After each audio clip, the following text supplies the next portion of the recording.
statement. He says that I'm not interested in the phenomenon or that phenomenon.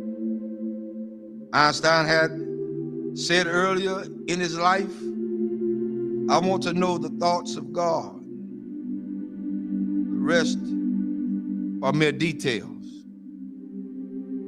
But as he lay there dying in the Princeton hospital, he must have understood that these were secrets that God was clearly keen to hang on to. You know what the secret is? Love. Love. Love.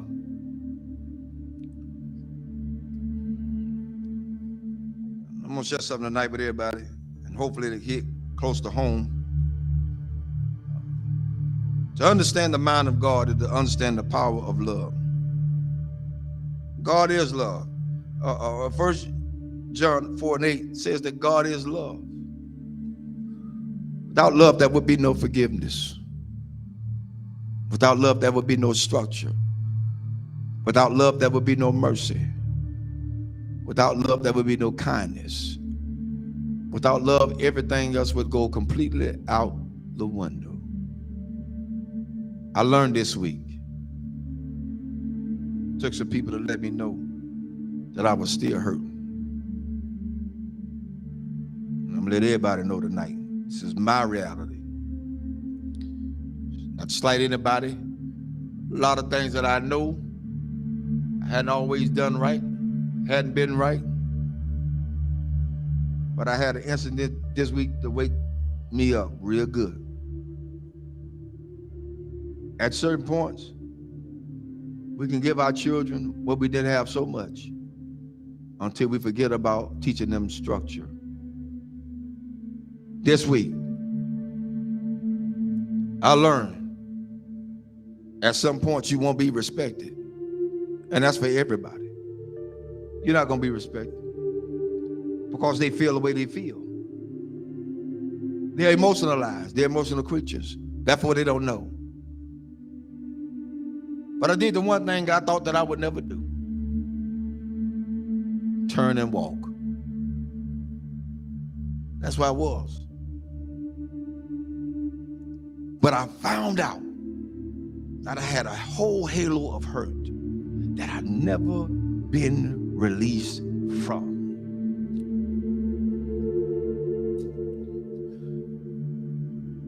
My respect factor has never really been known because I never got it.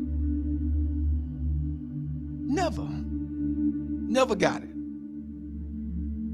People say they respect you. Say they love you.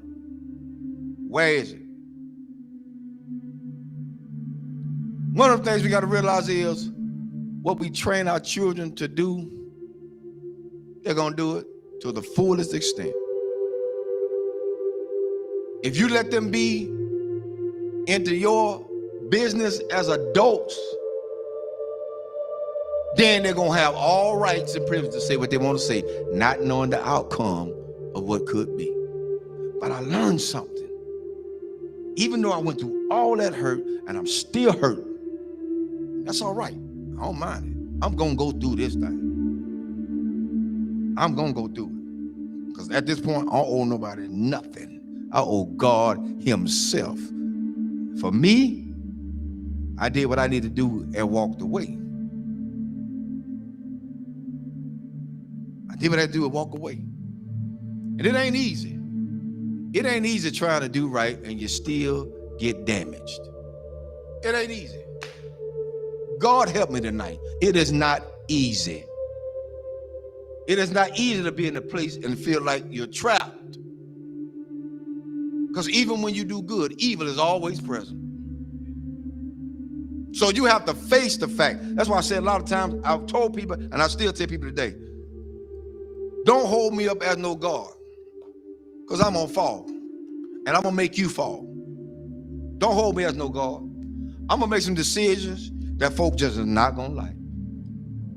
I'm going to turn over some chairs and some tables that people are not going to even be able to imagine that, whoa, the Reverend did that. Oh, yes, because I'm human. I'm human. I'm human. One thing I learned from all this is that you don't have to stay where you're not welcome. Thirdly, I ain't studying nothing nobody say. I came in this world alone. I'm gonna die alone. So you got to stand for yourself. I'm teaching my children that now, and I'm teaching them that from a distance right now. Because what could have happened didn't. And I love all of them. I love everybody. I love everybody. But there comes a point in your life you got to let go. You got to let go. How long do you have to put up with a lot of stuff? You did your part. You did what you can do. Now it's time to let them go. A lot of parents out there suffering now, and I'm telling all parents out there now, you done did all you could with your child. They're in their adulthood. They think they know it all. They done seen the world. They got more sense than you. Let them go. Release them in the Lord's hand. If you get in the way, you get in the way of God's hand. Get out the way. Because whatever God got for them, that's what he's going to get. Well, that's how it is. Children shouldn't be involved in the parents' business. Amen. I'll say it again. Children should not be involved in their parents' business. Whatever go on between those two, that's their problem. Not the children. But the children are affected by it. But guess what? It's up to those parents to sit the children down and talk to them together, not apart. Together. Together. You want to stop a whole lot of confusion? Talk about it together. You don't want to break down the communication? Talk about it together. At this point for me going forward, that's what we're going to do.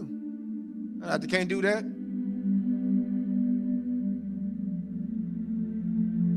I ain't playing with them. There's a lot you can do. And God help me. I'm strong as an ox. But the Lord is a protector and a shield from everything. And Lord help me, I got the scars to prove it. Cried many a days. But I ain't got to cry no more. My mind's made up.